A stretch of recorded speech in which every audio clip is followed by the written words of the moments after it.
কবিতার নাম কাজলা দিদি, লিখেছেন যতীন্দ্র মোহন বাগচি। বাঁশবাগানের মাথার উপর চাঁদ উঠেছে ওই, মাগো আমার শোলক বলা কাজলা দিদি কই।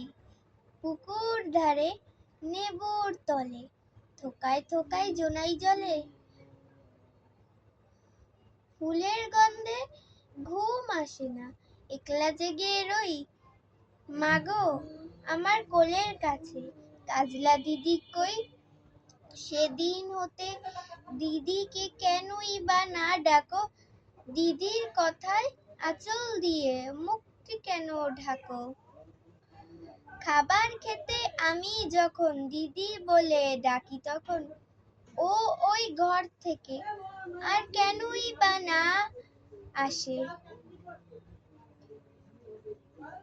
দেখি তুমি কেন চুপটি করে থাকো, বলো মা দিদি কোথায় গেছে, আসবে কবে, আসবে আবার কবে। কালকে যে আমার পুতুল ঘরে, আমার নতুন ঘরে পুতুল বিয়ে হবে, দিদির মতো ফাঁকি দিয়ে আমি যদি লুকোই গিয়ে, তুমি তখন একলা ঘরে কেমনে করে রবে।